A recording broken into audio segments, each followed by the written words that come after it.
जिसके लिए पूरी दुनिया लालायित रहती है, पर एक विचित्र से ख्वाब में रहती हैं, एक विचित्र से शून्यपन में रहती है मीराबाई बाल्यकाल से ही। कैसे संभव हो सकता है ये? बालकों को खेल खेलता देख दूसरा बालक मचलता है कि मैं भी जाऊं, लेकिन खेल खेलते देख, बालकों को देख मीराबाई और उदास हो जाती हैं, एकांत में चली जाती हैं। उन्हें पता नहीं है कि उनका चिंतन क्या है, लेकिन है बस।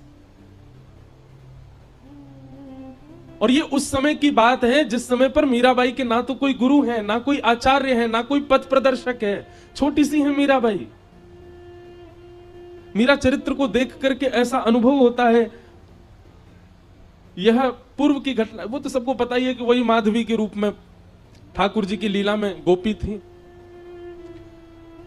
पर यह बात प्रमाणित मान लीजिए, अपने संपूर्ण जीवन काल में, हम गर्जना करते हुए अपनी सारी कथा में कहते हैं, संपूर्ण जीवन काल में एक बार भी भूल से ही सही श्री कृष्ण यदि प्रिय लग गए हों आपको, तो यह मान लीजिएगा कि आपका कोई पूर्व संबंध तो है उनसे। बाबा, हम आप तो उनमें ही लगे हुए हैं। कई लोग कह रहे हैं, महाराज जी आके बोले इंद्रेश जी ना सो रहे हैं, ना सोन दे रहे हैं किसी को। मैंने तो रोके ना है, आप जाओ सो जाओ। और कल तो भावों की तरंग खूब उठ रही थी, लेकिन लाल जी की इच्छा जैसी रही। नहीं तो कल तो महाराज जी 5 रास के वर्णन करने थे, तो मैंने की 7 तो यहीं बज जाएंगे, 7, 8, 9 बज। एक ही रास जल विहार को यदि प्रसंग छेड़ देते ठाकुर जी के, तो वही में ही निकल जाना हो पूरा समय।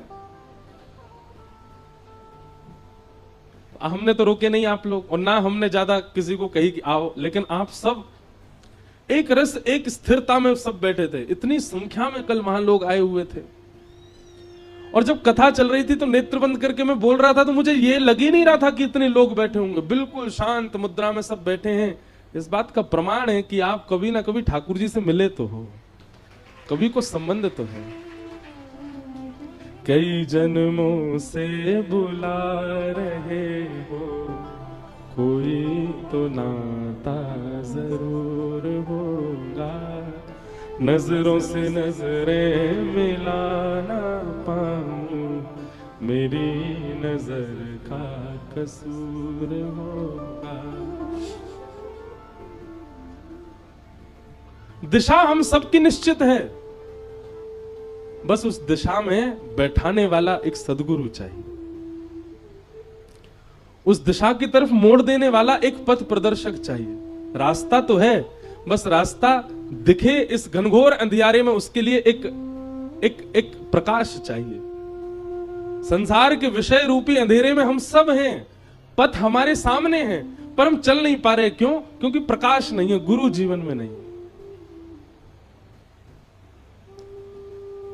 मीराबाई शून्य रहती हैं, ना जाने किस चिंतन में रहती हैं। परिवार के लोग मीराबाई के सौंदर्य को देख करके आश्चर्यचकित होते हैं, पर उनकी स्थिति को देख करके और घनघोर चिंतन में चले जाते हैं। ये कैसी कन्या है, ना इसका खेल में रुचि, ना खिलौना खेलती है, ना खेल के साथ खेलती, कुछ नहीं करती, बस बैठी रहती है। और हां, जब मेड़ता में कोई संत आते, जब मेड़ता में कोई वैष्णव आते, जब मेड़ता में कोई ब्रजवासी आते, जब मेड़ता में कोई वैष्णव संत ब्रजवासी ना भी हो, गलती से तिलक लगा के आ जाते, मीराबाई ऐसी मचल जाती मानो जैसे कोई अपना आ गया हो। बंधुओं, ये कुछ अनुभव हैं, ये कुछ क्या बोलते हैं, सिम्टम्स हैं वैष्णवता चित्त में पूर्व जन्म से। देखो, भक्ति के मार्ग पर 2 प्रकार से लोग आते हैं। या तो पूर्व के भक्ति भाव संचित हो तो इस जन्म में आपके चित्त में भक्ति आ जाती है, या फिर इस जीवन काल में कोई ऐसी ठोकर आपके जीवन में लगती है कि उसके कारण आपके जीवन में भक्ति आ जाती है। तीसरा भक्ति का आने का कोई और प्रकार है ही नहीं। या तो पूर्व जन्म का कुछ संचित आपका भजन रह चुका है, इसलिए वो इस जन्म में आप कर रहे हो, या फिर आपके जीवन में ऐसी एक रुकावट आ चुकी है, ऐसी एक ठोकर पड़ी है, ऐसा ऐसा ऐसा कुछ ठाकुर जी ने कर दिया है कि बस अब सब भूल भाल करके विचलित होकर के अब ठाकुर जी की तरफ मुड़ गए हैं। बाकी तीसरे को कितनी भी जबरदस्ती कर लो, वो भक्ति पथ पर नहीं आ पाएगा। ये दो ही आ सकते हैं।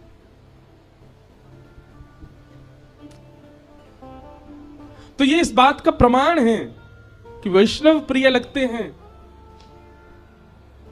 संत जन प्रिय लगते हैं, गैया प्रिय लगती है, ब्रज प्रिय लगता है, नाम प्रिय लगता है, लीला प्रिय लगती है, रूप प्रिय लगता है, धाम प्रिय लगता है।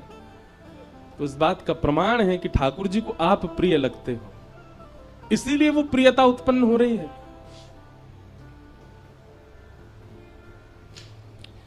राव दूधा जी अपने घर में संतों को बुलाते और संतों को बुलाकर के कथा कराते। मीराबाई जाकर के, भैया यहां किसी से बोल दी, उन्हें धीरे बोल लें।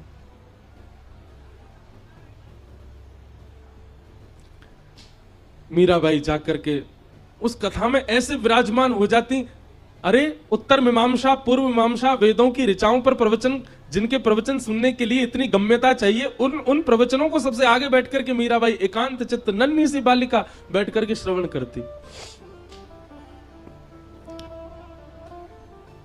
मीरा चरित्र पर एक बार कथा कहने का अवसर मिला था गांधी धाम में, गुजरात में।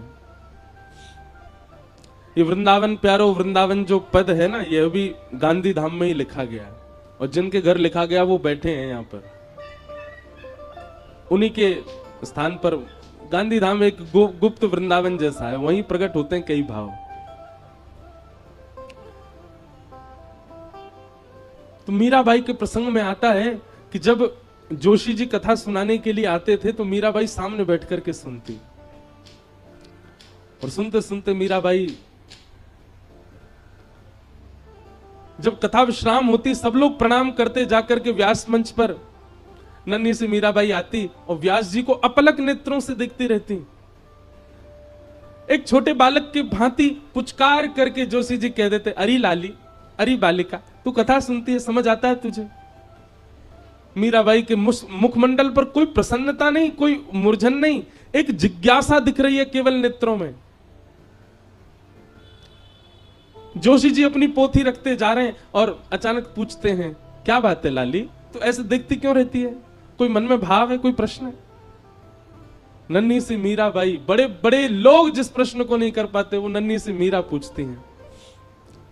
आप जिनकी कथा सुनाते हैं, आप जिनके भाव व्यास मंच पर बैठ करके कहते हैं, कभी आप उनको चतुर्भुज रूप में बताते हैं, कभी आप उनको शेषनाग पर पौड़े नाथ के रूप में बताते हैं, कभी आप ब्रह्मादि देव उनकी स्तुति कर रहे हैं ऐसा बताते हैं, कभी वो ब्रज के गोपाल बनकर के गैया चरा रहे हैं ऐसा बताते हैं। यह तो स्पष्ट हो गया कि वो एक ही हैं, उनके विलास अलग अलग हैं। लेकिन मेरा बस एक ही प्रश्न है, ये गोपाल जी मुझे कब मिलेंगे? चिंतन उसका किया जाता है, चरित्र उसका सुना जाता है जिससे मिलना निश्चित हो। अरे घर में यदि किसी की बहुत प्रशंसा की जा रही है, किसी परिवार के बालक की, तो बाकी बालकों के मन में भाव आता है कि कभी कोई उत्सव में वो बालक आएगा तो हम मिलेंगे। हमारे दादा दादी माता पिता सब उसकी बड़ी प्रशंसा करते हैं। आप नित्य आकर के यहां कथा सुनाते हैं, क्या आप मुझे यह बता सकते हैं जिनका चरित्र लीला आप वर्णन करते हो वो मुझे मिलेंगे? नन्ही सी मीराबाई के प्रश्न को सुनकर के जोशी जी स्तब्ध हो गए। बाल भाव से देख रहे हैं, पर मीराबाई के नेत्रों में प्राप्ति की जो प्यास है वो जोशी जी को स्पष्ट दिख रही है। जोशी जी ने मीराबाई के सिर पर हाथ फेर करके कहा, लाली, गुरु जीवन में आएंगे और वही तुमको ठाकुर जी के पास ले जाएंगे, वही तुमको ठाकुर जी दिलाएंगे। प्रतीक्षा करती रही, यह भी पूछा कब आएंगे गुरु, कोई समय निश्चित है उनका? बंधुओं, मैं अपनी कथा में एक बात स्पष्ट करके कह दूं आपसे, बहुत ध्यानपूर्वक सुनिएगा। वक्ता हजार हैं, वाणियां हजार हैं, लच्छेदार वाणियां अद्भुत हैं, पर आपके गुरु वही हैं जिनकी उपस्थिति, जिनका दर्शन, जिनके पथ से आपके चित्त में कृष्ण प्रेम पहले से अधिक भर जाए। जिनकी उपस्थिति से, जिनकी वाणी से, जिनके कथन से, जिनके वचनों से, मैं हर कथा में कहता हूं व्यास प्रिय लग रहा है, यह उचित नहीं है। अरे हम बिचौलिया हैं, हम प्रिय नहीं लगने चाहिए। हमारे संकीर्तन करते चित्र विचित्र महाराज जब ठाकुर जी का यश गाते हैं तो ये प्रिय नहीं लगने चाहिए, इनके भावसों कुंज बिहारी प्रिय लगने चाहिए। पूनम दीदी जब नेत्र बंद करके गाती हैं तब श्री जी प्रिय लगनी चाहिए, ललिता विशाखा बरसाना प्रिय लगना चाहिए। गुरु वही है जिसकी उपस्थिति से आपको ठाकुर जी और प्रिय लगने लग जाए, ठाकुर जी और स्पष्ट होने लग जाएं।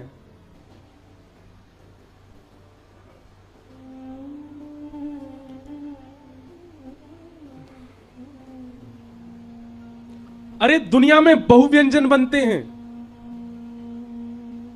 कहीं इटालियन बन रहा है, कहीं मैक्सिकन बन रहा है, कहीं पर साउथ इंडियन बन रहा है, कुछ बन रहा है, पर भोजन वो उचित जो आपके भूख को मिटाता हो।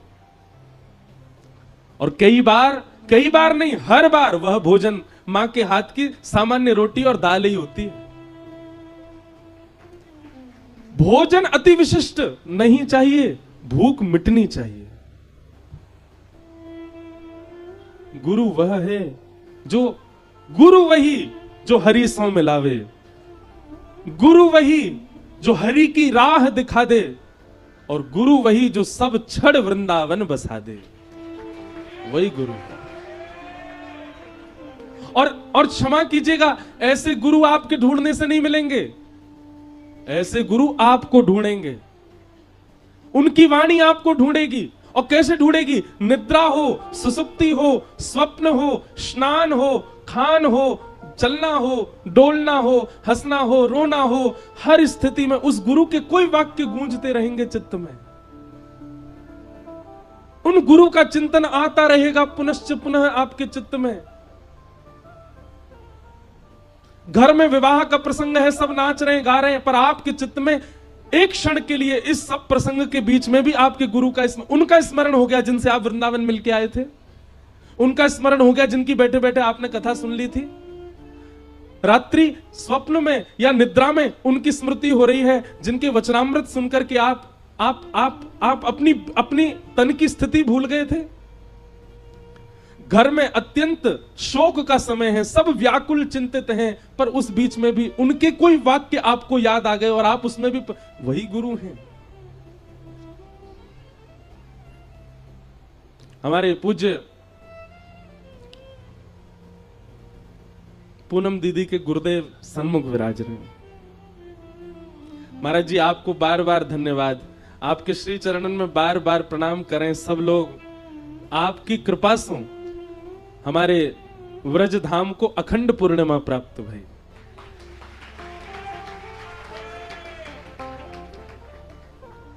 महाराज जी सामान्य, महाराज मैं पहले दिना कथा करके जब नीचे उतरो, महाराज जी को प्रणाम करके गयो। दूसरे दिना जब कथा करके गयो, महाराज जी ने मुझको गले से लगायो और गले लगा के मुझसे बोले, मुझे दक्षिणा दे दी महाराज जी ने। महाराज जी बोले मैंने कथाएं बहुत सुनी, मैंने कथाएं बहुत कही, पर आपकी कथा से कृष्ण प्रिय लग रहे हैं और प्रिय लग रहे हैं।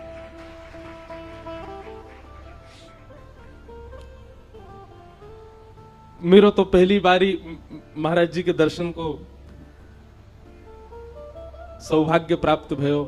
और पूज्य महाराज जी मुझको दीदी बता रही कि महाराज जी श्री जी के भाव के लिए खूब वो समय कैसा रहे होगा महाराज जी, जब किशोरी जी को प्रसन्न करने के लिए जब नृत्य करते होंगे, उनके सामने भाव गायो करते होंगे। महाराज जी के चरणन की नूपुर की जो ध्वनि हती, उनमें से एक ध्वनि श्री पूर्णिमा जी हमको प्राप्त भय गई। ऐसे हमारे पूज्य श्री महाराज जी को तो नाम अद्भुत है, पर आपको जो निकुंज को नाम है श्री रंगीली सखी पूज्य महाराज जी, आपने ही हमारी दीदी को ऐसो बैठा दियो कि अब इनको श्री जी दिखे सब जगह।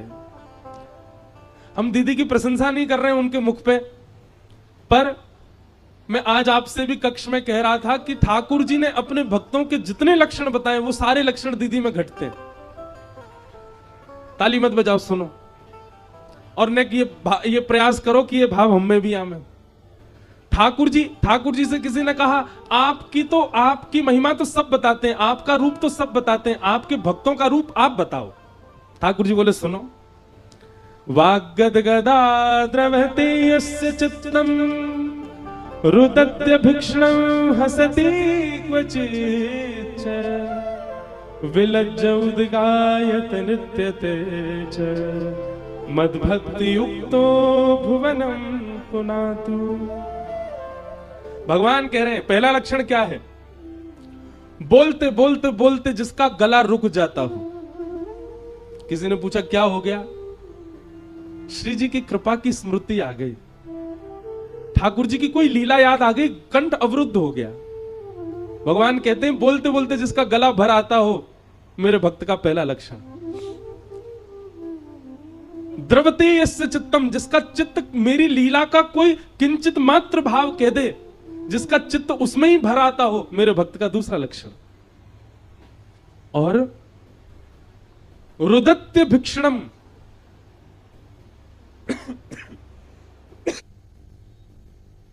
रुदन, अत्यंत रुदन। मैं कई प्रसंग तो जानबूझ करके नहीं बोलता, क्योंकि सामान्य प्रसंग बोलने पर आपकी स्थिति इतनी ऐसी हो जाए। सब लोग मुझे बोले, महाराज जी आप कथा करके गए, हमको 1 महीना लगा दीदी को संभालने में। आज कथा विश्राम है रही है, कल मोको भोपाल निकलना है। अब मैं इस असमंजस में हूं कि मैं कैसे जाऊं गिरिराज जी से। क्यों? क्योंकि गए तो दीदी तो बहुत व्याकुल है। रुदत्य भिक्षणम, ठाकुर जी कह रहे हैं, और फिर हसित रुदत्य भिक्षणम हसती क्वचिच्च। और एक बात याद रखना, बहुत भाव में रहने वाला, बहुत कृष्ण विरह में रुदन करने वाला, वो हंसता भी बहुत है। जब हंसी में आता होगा तो भाई कोई रोक ना पाता होगा। हसती क्वचिच्च। और तीसरा 1 2 3 4 लक्षण हो गए। 5वां लक्षण ठाकुर जी कह रहे हैं, विलज्ज उद्गायत नृत्यते च।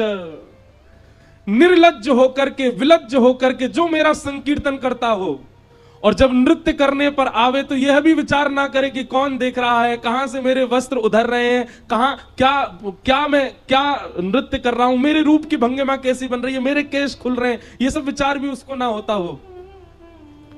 भगवान कहते हैं ये लक्षण जिसमें हूं मद्भक्ति युक्त हो, वो मेरा भक्त है। और ये सारे लक्षण हमारी पूनम दीदी में दिखाई देते हैं। ये सब भाव है, और ये इन सब में इनका कोई बल नहीं है, इनकी कोई योग्यता नहीं है, इनकी कोई गम्यता नहीं है। सब कृपा इनके गुरुदेव की। इनके गुरुदेव प्रसन्न होकर के इनको देख लेते हैं, उसी से ही दीदी का इतना भाव बन जाता है। मीराबाई को भी यह प्रतीक्षा है कि मेरे गुरु कब आएंगे। और तभी आगमन हुआ आपके नगर में श्री रैदास जी का। प्रवचन कर रहे हैं व्यास मंच पर बैठ करके, और बगल में जैसे कल गिरधर लाल जी बैठे थे, ऐसे ही एक आसन के ऊपर उनके श्री ठाकुर जी गिरधर गोपाल बैठे हैं। जय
बोलो कुंज बिहारी लाल की जय।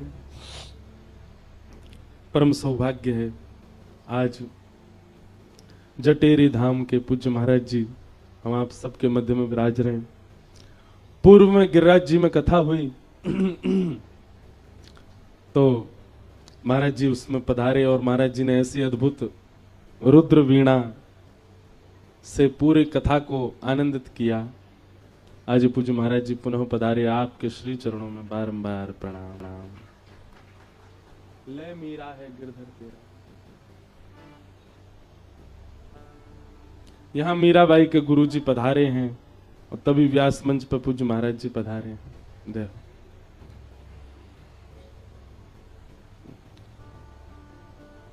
मुझ पहना दे महाराज जी।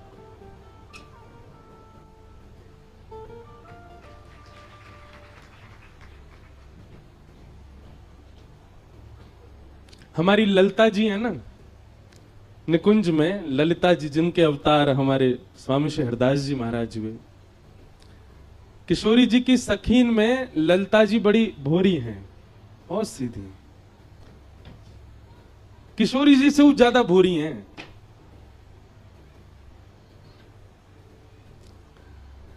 पर परिवार में, मित्रों में और कुल में एक चतुर तो होना चाहिए साथ में, नहीं तो सब छलबल करके ले जाएंगे।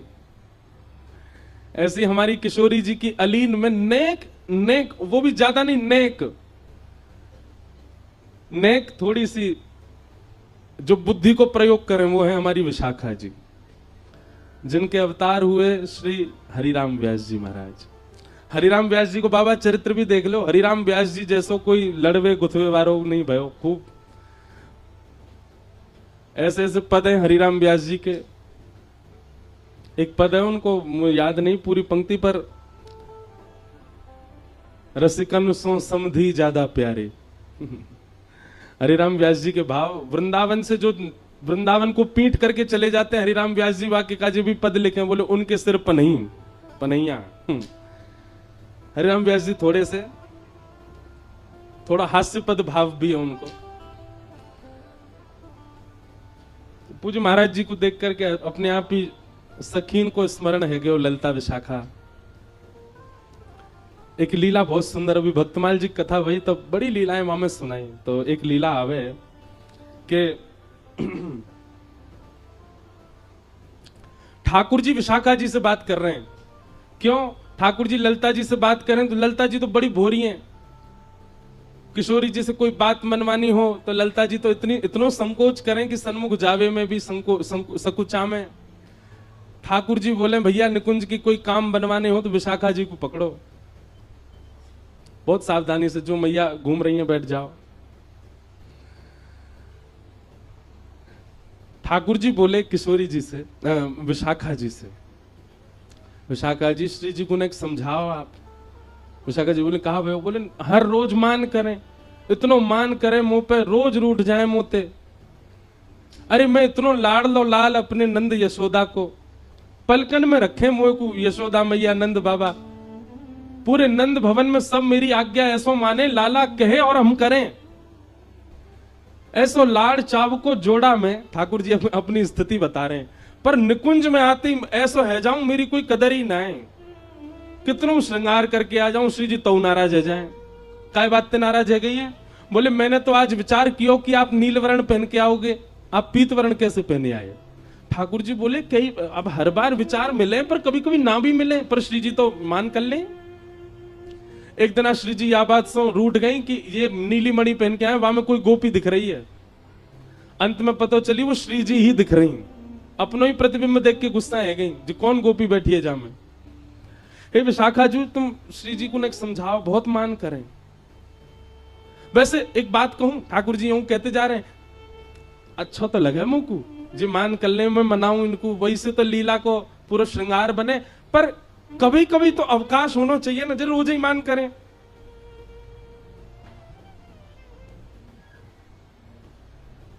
विशाखा जी बोली ठीक है, तो हम कुछ करेंगी। वो ठीक है।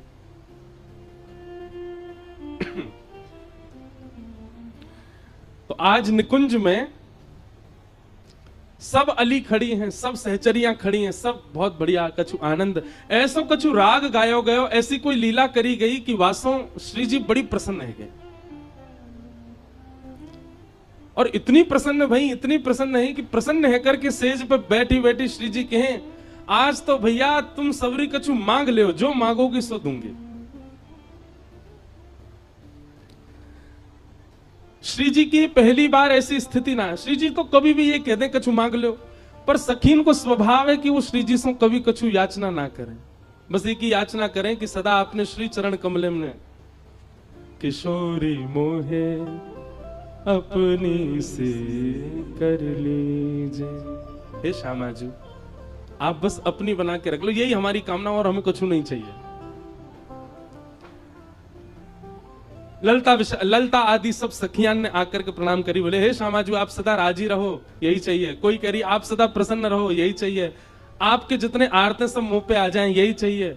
आप सदा निकुंज में विराजमान रहो, ऐसे ही प्रसन्न बढ़ते रहो, आपको मोद प्रमोद नित्य प्रति बढ़ते रहो, यही चाहिए। विशाखा जी की बारी आई। विशाखा जी सामने आकर के बैठ गए। मांगो विशाखा, कहा चाहिए? बोले मांग लो। बोले हाँ। मुकरोगी तो नहीं? बोले नहीं। बोले वचन दो, जो मांगूंगी सो दोगी। श्री जी बोले देंगे। बोले आपके बगल में जो श्याम सुंदर बैठे हैं, इनको हाथ पकड़ करके मेरे हाथ में दे दो, और ये सदा के लिए मेरे है जाएं, ऐसी कृपा मुंह पे कर दो। ये बात सुनकर के निकुंज की जितनी सखियां सब आश्चर्य में पड़ गईं, सब विशाखा जी को देखने लगी। ललिता जी कहने लगी, अरे जी तू कहा कह रही? बोल आज बोलन दो मुझको।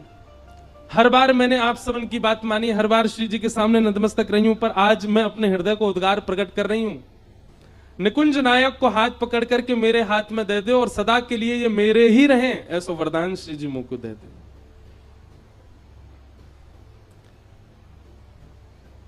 श्री जी स्तब्ध हो गए। तुरंत अपने आसन से खड़ी है गई, और बगल में विराज रहे श्याम सुंदर भी अपना हाथ खींच रहे हैं। और विशाखा जी से कह रहे हैं, अरे विशाखा जी ये सब करवे की थोड़ी कही मैंने, जी कहा कर रही हो आप? विशाखा जी बोली, तुम शांत रहो, तुम्हारी बात नहीं जी, मैं अपने मन के भाव कह रही हूं। किशोरी जी ने तुरंत हाथ पकड़ करके विशाखा जी के हाथ में दे दियो, और विशाखा जी को उठा करके निकुंज के सिंहासन पर बिठा दियो, और स्वयं चमर लेकर के डुराने लगी। क्यों? निकुंज नायक के बगल में जो उनकी बैठे वही निकुंज की नायिका है। ये दृश्य देख करके, यह छवि देख करके सब सखियां रुदन करने लगी। अरे विशाखा जी तू कैसी लीला कर रही है? तू कहां कर रही है? तू स्वामिनी जी को श्रम दे रही है। सब बोलते रहे, पर विशाखा जी तुरंत बैठ गई ठाकुर जी को हाथ पकड़ के, और जैसे सिंहासन पर बैठी, सिंहासन पर बैठ करके श्री जी की अदा में विशाखा जी बोल रही हैं, आज मैं अति प्रसन्न हूं, निकुंज की सब सखीन को कछु देनो चाहूं। सब सखियां नंबर से आ रही हैं, विशाखा जी सबको कछु ना कछु प्रदान करती जा रही हैं। चमर डोरा रही, श्री जी के हाथ पकड़े और कहे सन्मुख आई। सन्मुख आकर के श्री जी से कही, मैं आपसे बड़ी प्रसन्न हूं। अब निकुंज की नायिका बन गई ना, या हमारी याद तरीका के शब्द बोल रही हैं। मैं आपसे बड़ी प्रसन्न हूं, आपने प्रसन्न है करके जिनको मुंह को दान किया है, अब वो वस्तु मेरी है चुकी है। मतलब श्री कृष्ण को दान आपने मुंह को किया, अब ये मेरी वस्तु है, और इस समय मैं निकुंज की नायिका हूं, तो या भाव से मैं अपनी वस्तु आपको प्रदान कर रही हूं। सदा इनको ध्यान रखियो, कभी कोई आंच इनके ऊपर नहीं आवे। और मेरी आपसे एक ही इच्छा है, कहा मेरी वस्तु जो मैं आपको प्रदान कर रही हूं, इन पर कभी मान मत करियो। मेरी वस्तु है, मेरी वस्तु पे आप मान कैसे कर सको? विशाखा जी चाहती तो सीधी किशोरी जी से प्रार्थना कर लेती कि आप ठाकुर जी पे मान मत करो, पर ये विशाखा जी ने ऐसी लीला करी कि सिंहासन पे बैठ के ठाकुर जी अपने कर ली, और अपने करके अब किशोरी जी से कह रही हैं, अब मैं अपनी वस्तु आपको दे रही हूं, तो दूसरे की वस्तु पे मान करने को अधिकार नहीं है। हे किशोरी जी, मैं अपनी हृदय की वस्तु जो आपने मुझको दी वही मैं आपको प्रदान कर रही हूं, मेरी वस्तु को ध्यान रखियो, और आपको हर भाव को अधिकार है, पर अब मान मत करिए। मेरी वस्तु पे मान मत करियो। कावदना मुझको पता नहीं चल जाए कि श्याम सुंदर आज रूठे बैठे। किशोरी जी ने विशाखा जी को हृदय से लगा लियो।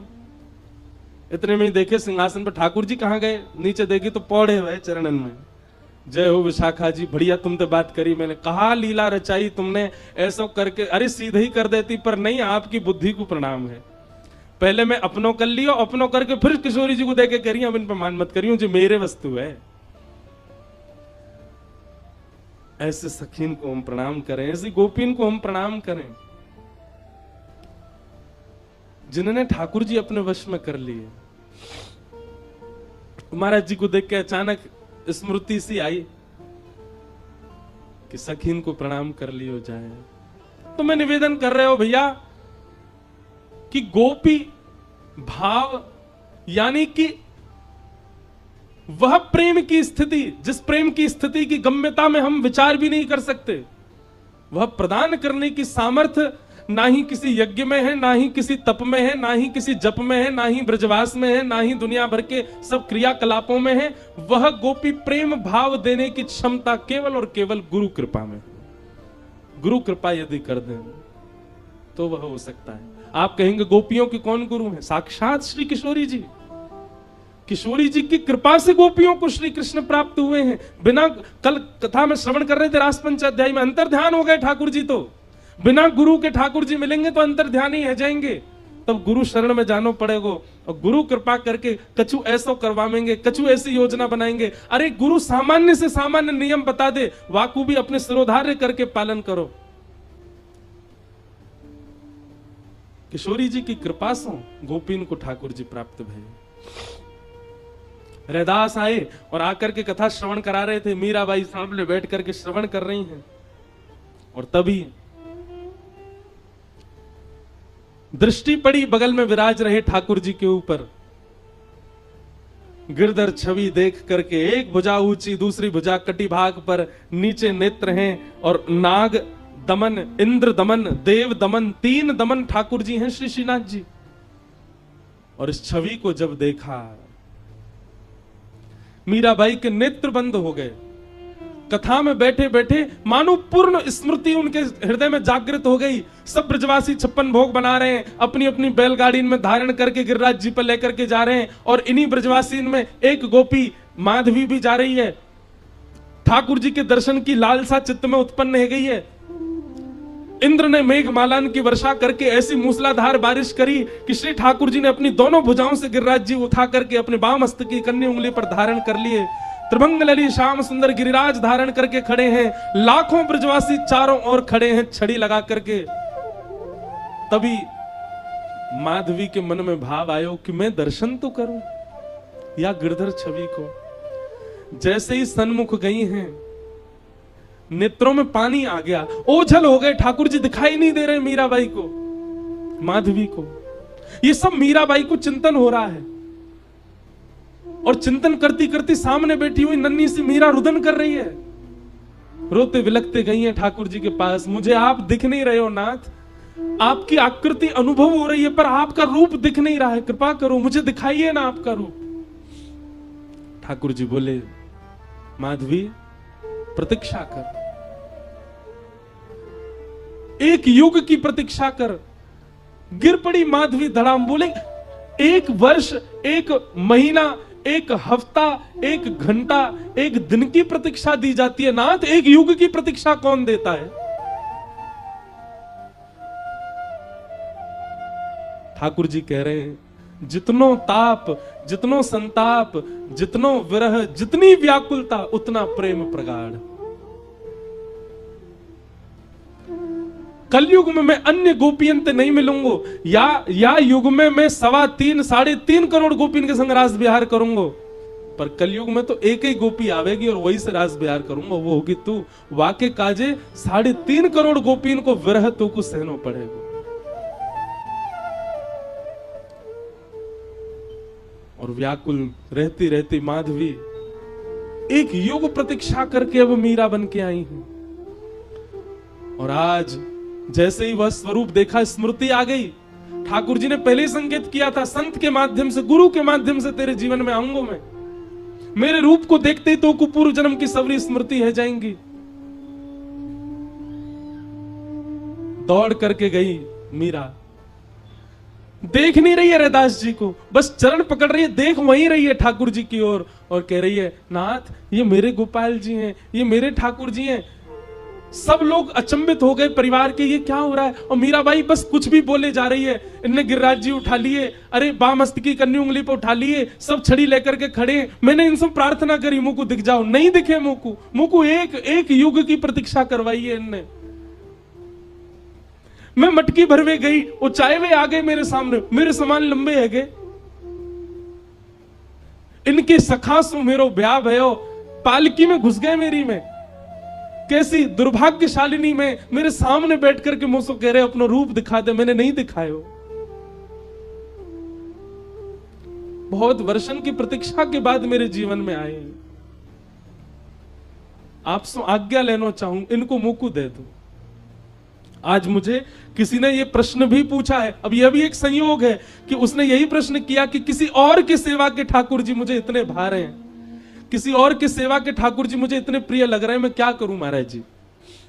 उनसे मांगूं, उनसे कहूं तो कोई अपने ठाकुर जी कैसे दे, पर उनके ठाकुर जी स्वप्न में आते हैं, उनके ठाकुर जी चिंतन में आते हैं। हमारी बात बहुत ध्यान से सुनो,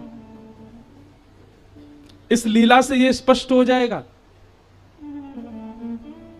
ठाकुर जी अर्चक के देने से नहीं आएंगे, ठाकुर जी अपनी इच्छा से आएंगे। गोपाल भट्ट गोस्वामी के ठाकुर जी कितने करोड़ों लोगों के हृदय के सम्राट बने बैठे, राधा रमन लाल। स्वामी श्री हरदास जी के हृदय के ठाकुर जी कुंज बिहारी लाल कितने करोड़ों हृदय के सम्राट बने बैठे। और किसी के अर्चना के ठाकुर जी आपके स्वप्न में आ रहे हैं, तो अब आपको और क्या चाहिए। प्रत्यक्ष तो ठाकुर जी को आना होगा तो आ ही जाएंगे, लेकिन आप कभी अर्चक से जाके याचना मत कर देना कि अपने ठाकुर जी दे दो। अरे अर्चक से पूछो कितने भाव से अपने ठाकुर जी को सजाता है, कितने भाव से ठाकुर। हमारे गिरधर लाल, कितने लोग श्रोता कथा में ऐसे आते हैं, उनको यूं लगे इनको लेके भाग जाए हम, लेकिन जादना ऐसा कोई ने प्रयास भी कर लियो, मेरो का होएगा, मेरे तो प्राण बसे उनमें। मीराबाई के चरित्र में सुनो क्या हुआ। यहां रैदास जी रो रहे हैं, अरे कोई या कुछ संभालो, बालिका को जी कहा कह रही है, मेरे गोपाल जी को यूं कह रही है मेरे हैं। मीराबाई प्रार्थना कर रही है, बोले नाथ मैं आपसे लड़ना ना चाहूं, झगड़ना आपसे छीनना ही रही हूं, पर इनके वचन को आपको बता रही हूं। इनने मुझसे कही कि जो मेरे पास आएंगे, आपके माध्यम से आए हैं। इतने संत आए, इतने संतन के ठाकुर जी मेरे यहां आए, पर कोई के ठाकुर को देख करके मुंह को ये स्मृतियां नहीं आई जो आपके ठाकुर को देख के आई है। लेकिन कोई अपनी अर्चक कैसे दे देगा। हृदय से लगा करके रैदास जी तो कक्ष में चले गए। मीराबाई बाहर खड़े होकर के संकल्प लेती है, बोले रैदास जी का दोष नहीं है, मेरे गुरु की कोई दोष नहीं है। कन्हैया अब तुम्हारी इच्छा जाननी है, यदि वास्तव में आप मुझसे प्रेम करते हैं तो आप मेरे पास आएंगे, और केवल 3 दिन का समय दे रही हूं। 3 दिन में आप आ गए तो मान जाऊंगे कि आप मुझसे प्रेम करते थे, आपका जो वचन था वो सत्य था। और 3 दिन में यदि आप नहीं आए तो फिर जो होगा वो मुझे स्वीकार है, अगर मेरे प्राण भी निकल जाएं तो मुझे स्वीकार है।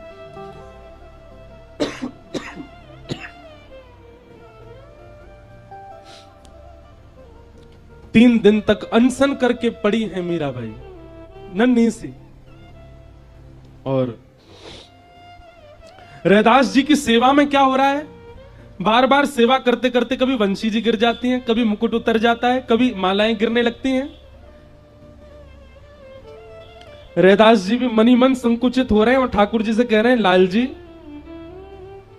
कहीं ऐसा तो नहीं कि आपकी भी इच्छा है उस बालिका के पास जाने की। रात्रि में शयन कराया ठाकुर जी को, ठाकुर जी स्वप्न में प्रकट हो गए रैदास जी के, और प्रकट होकर के कहते हैं, बोले बाबा आपकी सेवा से मैं बड़ा प्रसन्न हूं, पर अब प्रत्यक्ष सेवा की मेरी इच्छा मीराबाई से है। आप कृपा करेंगे तो या विश्व को या जगत को एक प्रेम की ध्वजा प्राप्त होगी। रही बात आपकी, तो मैं आपके चित्त में सदा रहूंगा। जब जब नेत्र बंद करोगे तब तब मेरा प्रत्यक्ष दर्शन करोगे। पर अभी मैं आपसे चाहूं कि आप अपनी सेवा अब मीरा को प्रदान करो। बहुत रोए रैदास, ठाकुर जी के चरणों में बिलक बिलक करके रोए, नाथ मुझसे कोई त्रुटि भई हो तो क्षमा करो। और अपने ठाकुर जी को हृदय से लगा के इतने वर्षों से कर रहे सेवा, निकल दिए मीराबाई के पास। अचेत अवस्था में पड़ी है मीराबाई, अन्न जल त्याग करके पड़ी हैं। और तब अपने ठाकुर जी ले जाकर के मीराबाई के कक्ष में गाया, ले मीरा है गिरधर तेरा, ले मीरा है,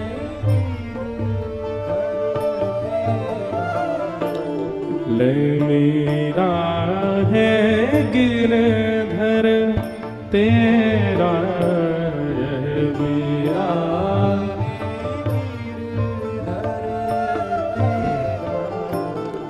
ले मीरा है गिरधर तेरा।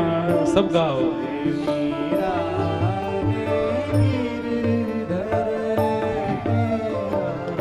सेवा पूर्ण भई अब मेरी, सेवा पूर्ण भई अब मेरी, सेवा पूरी भई अब मेरी, सेवा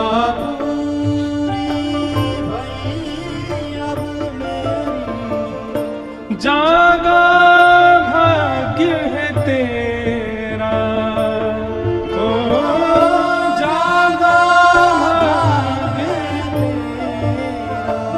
बेटी, ले मीरा है गिरधर तेरा, ले मीरा है गिरधर तेरा। कैसे है ना ठाकुर जी,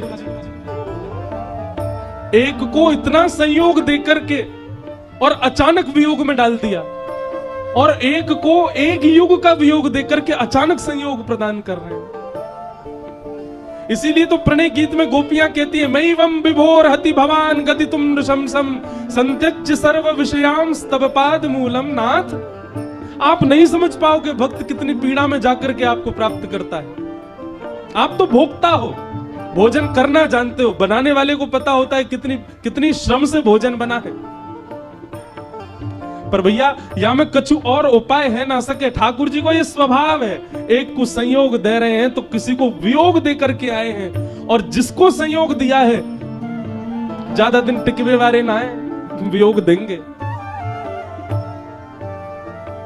मेरा कहने का आश्रय ऐसा नहीं कि ठाकुर जी चले जाएंगे, वियोग किसी भी रूप में दे सकते हैं। जरूरी नहीं है कि पास रहने वाले का सदैव संयोग, कई बार पास रहने वाले का भी वियोग रहता है चित्त में। सेवा बड़े भाव सो करियो, सेवा बड़े भाव से करियो। मीराबाई को समझा रहे हैं, सेवा बड़े भाव सो करियो, सेवा बड़े भाव से करियो। नैन लगइयो नेहा, ओ नैन लगइयो बेटी, ले मीरा है गिरधर तेरा, ये मीरा है गिरधर, ले मीरा है गिरधर तेरा, ले मीरा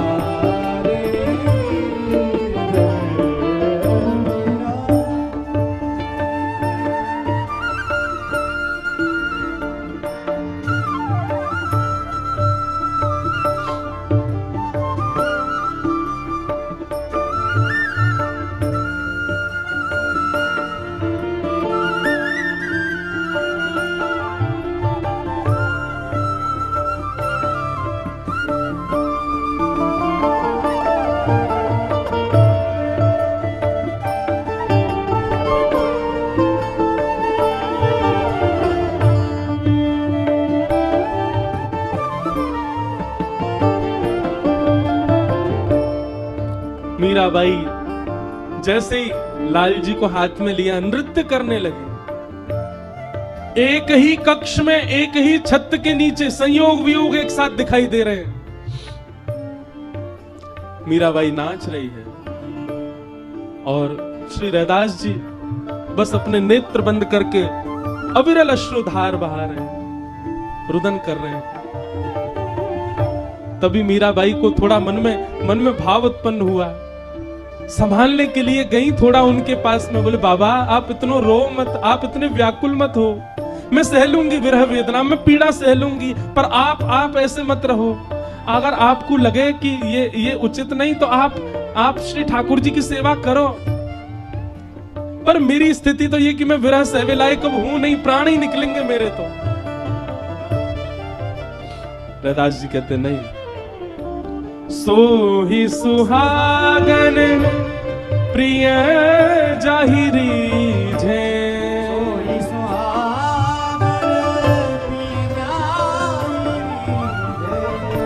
सो ही सुहागन प्रिय जाहि रीझे,